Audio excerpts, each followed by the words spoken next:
श्री स्वामी समर्थ. सर्व भाविक भक्तांना श्री स्वामी समर्थ. तर आजचा व्हिडिओ बनवण्याचं मुख्य कारण म्हणजे हा व्हिडिओ फार जुना आहे, पण सांगू वाटलं म्हणून हा व्हिडिओ आपल्यासोबत शेअर करतो. माझं असं म्हणणं आहे, स्वामींनी आपणाला त्यांच्याकडे बोलवल्याशिवाय आपण त्यांच्याकडे जाऊ शकत नाही, किंवा त्यांना ज्या गोष्टी आपणाला दाखवायच्या असतात त्याच गोष्टी ते आपल्याला दाखवतात. त्यासाठी हा व्हिडिओ बनवला आहे. आणि आजचा जो व्हिडिओ आहे तो आहे चोळप्पा महाराजांचा वाडा. आणि त्या वाड्यामध्ये आम्ही गेल्यानंतर खूप साऱ्या गोष्टी पाहिल्या, ज्या वाड्यामध्ये महाराज 21 वर्ष राहिले.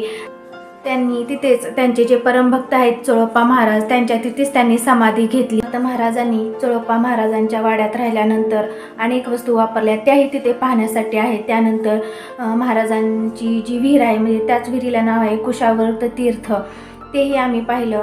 एकदम काय म्हणतात ते सांगता येत नाही, इतकं छान वाटलं. आता आम्हाला जाऊन जवळपास 2-3 दिवस झाले, पण ते राहून कुठं ते मनामध्ये घर करून गेलेत त्या सगळ्या गोष्टी. तुम्हाला असं वाटत असेल की मी फक्त व्हिडिओसाठी सांगते, आणि इतके सारे अनुभव आले की असं वाटतं की खरोखरच महाराज अक्कलकोटमध्ये आणि त्या समाधीच्या ठिकाणी आहेत. ते म्हणतात ना, आपल्या आतूनच असं वाटतं की महाराजांची पावनभूमी, महाराज इथेच राहिले. तो अनुभवच इतका सुखकारक आहे की ते पाहून ते क्षण आमच्या डोळ्यातून किंवा मनातून माझ्या तरी पर्सनली जातच नाही आहे. आणि तुम्हाला खरं सांगायचं तर आम्ही खरोखरच अगोदर मंदिराकडे जाणार होतो, आणि त्यानंतरच महाराजांची जी मूळ समाधी आहे त्या तिथे जाणार होतो. पण आम्ही सुरुवातीला गेल्यानंतर तुम्ही म्हणताल आणखीन व्हिडिओमध्ये प्रत्येक त्याच गोष्टी सांगते, आणि म्हणजे आम्ही विचारलं म्हणजे मंदिराचा रस्ता इकडे जातो का, सेम तसंच झालं. विचारलं, त्यानंतर त्या दिदीने सांगितलं, आणि हे काही खोटं नाही आहे, हे खरोखर घडलेलं आहे. म्हणजे साक्षात काय म्हणतात ते अनुभवच आला की महाराजांनी अगोदर आम्हाला समाधीचं दर्शन घेण्यासाठीच तिथे बोलवलं. त्यामुळे आम्ही अगोदर समाधीचं दर्शन घेतलं, आणि वाड्यात गेल्यानंतर महाराजांनी वापरलेल्या किंवा हाताळलेल्या वस्तू पाहिल्या. अगदी जीवनाचं सार्थक झाल्यासारखं वाटलं. आणि चोळप्पा महाराजांचे जे 5वे वंशज आहेत, आता सध्या तिथे राहत आहेत, तेथील महाराजांनी आम्हाला स्वामी समर्थ महाराजांविषयी खूप सारी माहिती सांगितली. असं वाटत होतं त्यांनी जी माहिती सांगितली ती ऐकतच राहावं. मग अक्कलकोटला गेल्यानंतर सर्वात अगोदर तो एक अनुभव आला. अगोदर समाधीचं दर्शन झालं, आणि त्यानंतर आम्ही जेव्हा चोळप्पा महाराजांच्या वाड्यात गेलो, मला तारक मंत्र पाहिजे होता. मग केंद्रात भेटलो, आणि मी जिथे राहते तिथं केंद्र नाही आहे स्वामी समर्थ महाराजांचं. मग माझी अशी इच्छा होती की नक्की अक्कलकोटला गेल्यानंतर तरी तो मंत्र आपल्याला मिळेल. त्या तिथे पुस्तक वगैरे असतात मंदिराच्या बाहेर विकण्यासाठी, मग मी तेथूनच घेणार होते. मग वाड्यामध्ये गेल्यानंतर, आणि ह्या खरोखर मला हे जाणवलं आहे, तेच मी तुमच्यासोबत शेअर करत आहे. मग आम्ही चोळप्पा महाराजांच्या वाड्यात गेलो, आणि तेथील महाराजांनी चोळप्पा महाराजांचे जे 5वे वंशज आहेत त्यांनीच आम्हाला महाराजांविषयी खरीखुरी आणि सगळी माहिती सांगितली. महाराज इथे 21 वर्ष राहिले, ती माहिती आजच्या व्हिडिओमध्ये आहे, पण मला जे अनुभव आले ते मी सांगते. आणि मग ते महाराज माहिती सांगत होते, हे समोर होते, आणि ते महाराज आणि मी शूट घेत होते. महाराजांविषयी ते महाराज माहिती सांगत होते. त्यावेळेसच माझ्या सगळी माहिती सांगितल्यानंतर माझ्या असं मनात आलं की ह्या महाराजांना विचारावं की तारक मंत्र मंदिराच्या बाहेर मिळतो का, जसे महाराजांचे इतर पुस्तकं मिळतात, ग्रंथ वगैरे, तसेच ते मंदिराच्या बाहेर मिळतात का, असं मी म्हणणार. तेवढ्यातच त्या महाराजांनी यांच्या हातामध्ये तारक मंत्र आहे तो दिला, आणि म्हणले की याचं रोज तुम्ही जप वगैरे करत जा. म्हणजे हा खरोखर एक अनुभव चाललेला आहे की मला अंतःकरणातून असं वाटत होतं की मला तो तारक मंत्र मिळावा.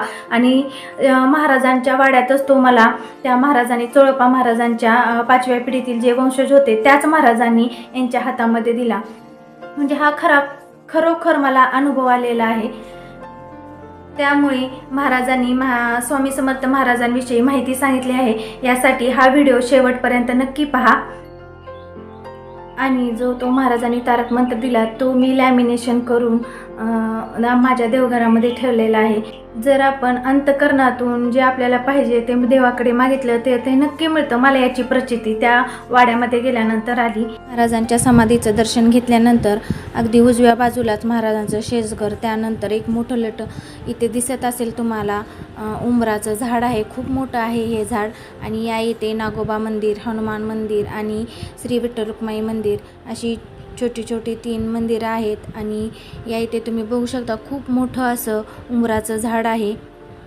आणि लगेचच श्री चोळप्पा महाराज यांचा वाडा आहे. तुम्ही बघू शकता याच वाड्यामध्ये महाराज 21 वर्ष राहिले. आणि या पावन अशा वाड्यामध्ये महाराजांच्या जाण्याचं भाग्य आम्हाला लाभलं. चोळप्पा महाराजांच्या वाड्यात गेल्यानंतर सुरुवातीलाच तुम्ही बघू शकता या इथे कुशावर्त तीर्थ आहे. या इथेच महाराजांनी लघुशंका करून या इथेच त्र्यंबकेश्वरचं पाणी आणलं होतं असं तेथील महाराजांनी आम्हाला सांगितलं. आणि विहिरीचं पाणी देखील खूप गोड आहे. आम्ही तेथेच थोडा वेळ विहिरीपाशी थांबलो. विहीर वगैरे नीट व्यवस्थितपणे पाहिली. आणि त्या तिथे महाराजांच्या वाड्यात एक ताई होत्या, त्या रांगोळी काढत होत्या. मग आम्ही त्यांचं पाया पडून दर्शन वगैरे घेतलं. खूप मोठा आहे चोळप्पा महाराजांचा वाडा, तुम्ही बघू शकता. आणि कालाप्रमाणे आता थोडंफार त्यांनी रिनोव्हेशन केलेलं आहे. खूप म्हणजे खूप मोठा आहे हा वाडा. त्यानंतर आम्ही महाराजांची जी अंगरका, त्यानंतर महाराजांच्या पादुका आहेत यांचं दर्शन घेण्यासाठी एका रूममध्ये गेलो. या इथे महाराजांनी वापरलेल्या किंवा त्यांनी हाताळलेल्या सगळ्या वस्तू आहेत, तुम्ही बघू शकता. या इथे महाराजांच्या पादुका आहेत. पादुकांचं आम्ही दर्शन घेतलं. मन अगदी तृप्त असं झालं. महाराजांच्या पादुकाचं दर्शन घेणे हेच मोठं भाग्य आहे. या इथे तुम्हाला दिसत असेल आम्ही महाराजांच्या वाड्यात आलो आहोत. महाराजांनी काही हाताळलेल्या वस्तू आहेत या इथे पाहायला भेटतील तुम्हाला. फुलं वगैरे ठेवून अगोदर महाराजांच्या पादुकाचं आम्ही दर्शन घेतलं. त्यानंतर तुम्ही बघू शकता महाराजांनी वापरलेल्या हाताळलेल्या जुन्या वस्तू आहेत. महाराजांनी वापरलेल्या त्यावेळच्या वस्तू आज आपल्याला पाहावयास मिळतात. हे आपलं खूप मोठं भाग्यच आहे. त्यावेळेस मोहम्मद रसूलदार जमादार मैदर्गी यांनी स्वामींना म्हणजे स्वामी महाराजांना घातलेली कफनी म्हणजे छाटी, त्यानंतर मेण्यातील रक्तचंदनाचे खडावा म्हणजेच पादुका या इथे आपल्यास पाहावयास मिळतात. त्यानंतर चौरी, हुक्का आणि महाराजांनी वापरलेली रुद्राक्षमाळा, खडग, त्यानंतर परशू, त्रिशूल, डमरू या सर्व वस्तू आपल्याला पाहावयास मिळतात. आणि आज ह्या सर्व वस्तू पाहण्याचा आमचा योग आला. खूप आज आनंदाचा दिवस आहे असं म्हणावं लागेल. डोळ्याचे पारणे फिटले ह्या सर्व वस्तू पाहून, असंच वाटत होतं त्यावेळेस. त्यानंतर आम्ही बाहेर आलोत आणि महाराजांचा जो वाडा आहे खूप मोठा आहे. तो सर्व वाडा पाहण्याचा आज आम्हाला योग आला. हे आमचं भाग्यच आहे. त्यानंतर आम्ही वाड्याच्या दुसऱ्या बाजूला गेलोत. या इथे गणपतीचं म्हणजे श्री गणेशांचं स्वयंभू गणेश मंदिर आहे. ते पाहण्यासाठी आम्ही या इथे गेलोत.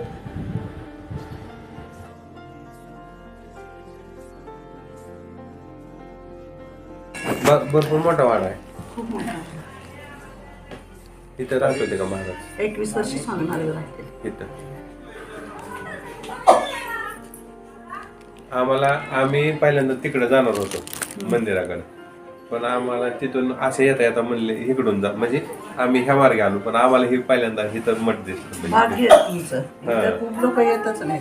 हा, माहितच नाही. नाही तिकडे जातात मंदिराकडे सहसा आम्ही तिथं देणग्या वगैरे पावत्या देत आहेत ना. आमच्याकडे पैसे दिले देणग्या पावत्या देत नाहीत आम्ही. आमचं खाजगी आमचं स्वतःच आहे. हो हो म्हणजे चोळाप्पांच्या घरातच आहे हे झालेलं आहे. हो, त्यामुळे आमच्याकडे काही नाही. पुण्यात दिलींना त्रास आहे त्यामुळे लोक सगळे तिकडे जातात. तिकडेच जातात. माहितीच नाही. आम्ही बघितलं होतं युट्यूबवर, जायचं होतं आम्हाला, पण योगा असं तिथे कोणाला विचारायची गरजच पडली नाही. असं इकडून जाताना मला स्वतः बोलून येतो. हा असं झालं ते. छान आहे, छान आहे, चांगलं आहे. हे झाडात निघालेलं गणपती. गणपती का? योगच झाला हो. खूपच छान झालं पण तुमचं यायचं. दर्शन हो. आणि सगळ्यात मग इथं इतकं शांत वाटतं आलं की. अहो स्वतः स्वामी महाराज राहिलेला वाडा आहे हा. ते स्वतः स्वामी महाराजांचे तुम्हाला शांत वाटणार. शांत वाटणार. आणि योगायोग म्हणजे असं बोलवल्यासारखं आलो आम्ही, त्यांनीच बोलवल्यासारखं आलो. आणि सकाळी ही कुठं पण बाहेर जायचं म्हणलं ना होय की. खूप किरकिर करते. त्याला फक्त म्हणलं आपल्याला श्री स्वामी समर्थ महाराजांकडे जायचंय, शांत बसून सगळे आंघोळ वगैरे करून पटकन आलं ते. फटाफट आवरलं. खूप हे हो प्रचंड खूप आहे. आपल्याला ते जाणवत नाही. जाणवत नाही. महाराज आहे त्या ठिकाणी आपल्याला यायला मिळालं. भाग्यच आहे. भाग्याचं आहे. 15-20 मिनिट थांबा तू सगळ्या माहिती सांगेल तुम्हाला. बरं. सांगते ते आता उठले तर असे का आंघोळ करून हो तुम्हाला सांगते. बरं ठीक. 15-20 मिनिट थांबा. तिकडे वरच्या वर झालं. तिकडे इथं कोणाच नाही आमच्याकडे. आमच्याकडे येणाऱ्याचं भाग्यच असते. आपण ज्या ठिकाणी महाराज स्वतः राहिले तिथे यायचं म्हणजे ज्यांचं घ्यायचं असेल त्यांचंच घेतात स्वामी. नाही ते घेत नाही म्हणजे सगळं. किती हे झालं योग डायरेक्ट झाला. योग झाला. आम्ही सहज विचारलं आलो 2 व्हीलरवर आलोत ना, जर वेळेस येतो त्यावेळेस आम्ही बसने येतो आणि सहज म्हणलं विचारावं म्हणलं म्हणजे मंदिर कुठे आहे. तर दीदीला म्हणलं मंदिर कुठे आहे, तर तिने लगेच सांगितले इथे जावं म्हणली. इथे समाधी घेतलेली एक सेकंदाच्या अंतरावर. समाधी म्हणजे वटवृक्ष मंदिराला बसत होते. हम्म. ते मोठं देऊळ आहे तिकडे आता. हा ते बसत होते. बसून नंतर हे त्यांनी देह सोडला. सोडल्यानंतर त्यांच्या तोंडातून 2 मोती पडले. मग ते हिथं आणून ठेवलं. इथं आणून ठेवलं. इथं तयारी करून ठेवली होती सगळे स्वामी महाराजांनी. ते खंडोबा इथं मूर्ती आहे बघा देवळामध्ये आतमध्ये. हो हो आहे. गणपती आहे, आहे, खंडोबा आहे, हे महादेव. सगळं त्यांनीच केलं. महाराजांनी. आणि खालच्या बाजूला त्यांनी चौकरा गाभारा करून ठेवला. खाली चांदीचे समई आहेत. नंतर चौरंग आहे चांदीचा. सगळं त्यांचं महाराजांनी. ते स्वतः तिथं आत ठेवून दगड आहे बघा ते काळ्या ते लावलं घेतलं. हो. तिथून आत जायला रस्ते. पण म्हणजे आम्ही कधी कुणी गेलो नाही. पण ते बंद केलेलं पण रस्ते. बंद कायमचं बंद. म्हणजे असं बसायचं. ते बसल्यानंतर असं चांदीच आहे बघा ते चोळापंच्या हातात. ते बघा तिथे आहे. फोटो मध्ये आहे आणि फोटोमध्ये आहे बघा. निळा कलर दिलेला आहे तो. ते चांदीच आहे पूर्ण आमच्याकडं. महाराजांचं आहे का फोटो मध्ये आहे बघ तिथं. ते निळा. समोरच आहे.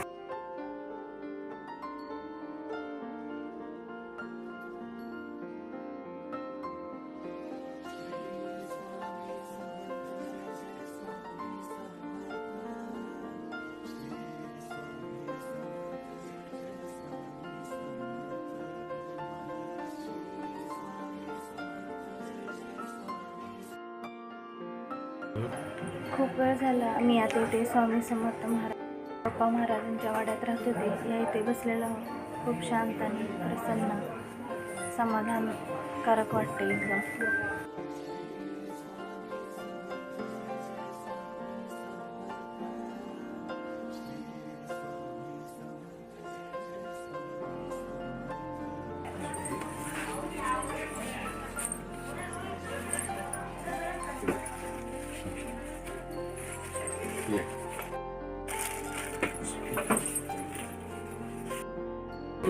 अच्छा. आम्हाला तिकडे जायचं होतं, नंतर इकडे यायचं होतं.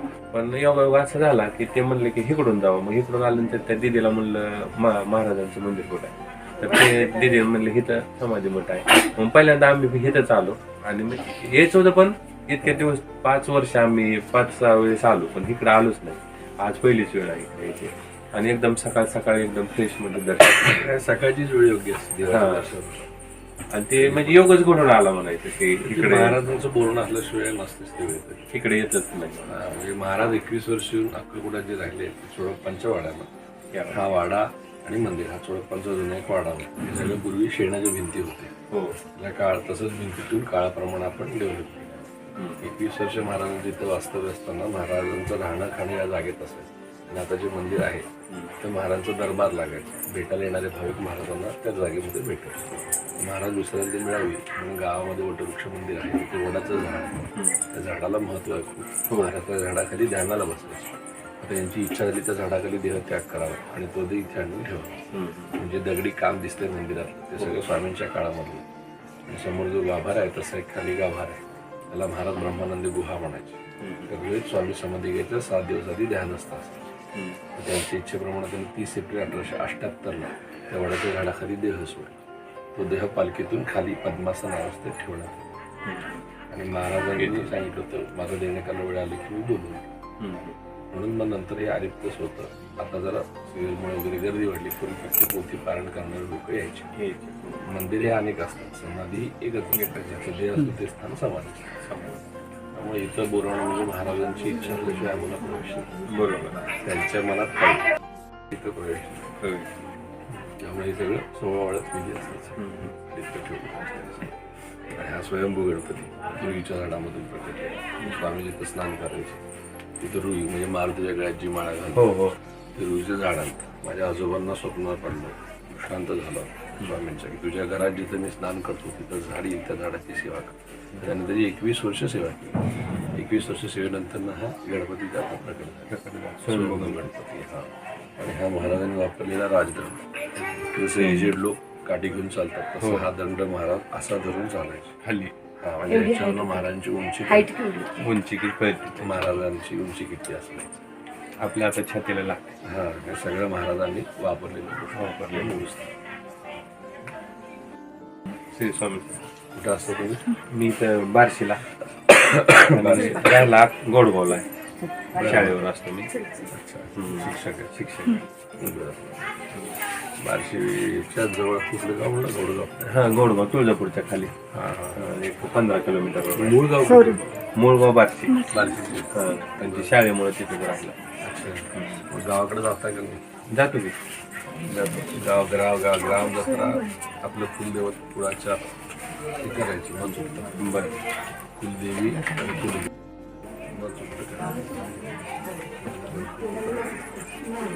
इथून पुढे नेहमी आले की आम्ही गेले पहिले.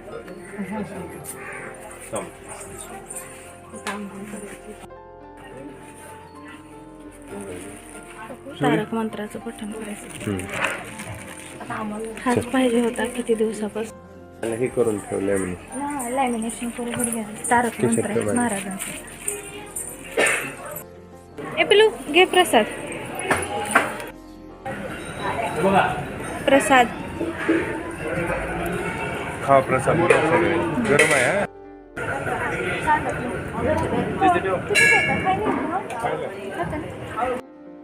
अशा प्रकारे महाराजांनी स्वामी समर्थ महाराजांविषयी खूप छान आणि खरी माहिती दिली. आता मी प्रसाद खाऊन घेतो. खरंच या सगळ्या गोष्टींचा खरंच आज योगायोग घडून आला. आम्ही जाणार होतो मंदिरामध्ये आणि जिथे महाराजांनी समाधी घेतली त्या तिथे आम्ही दर्शन वगैरे घेतले आणि अगदी जीवनाचं सार्थक झाल्यासारखं वाटतंय आज.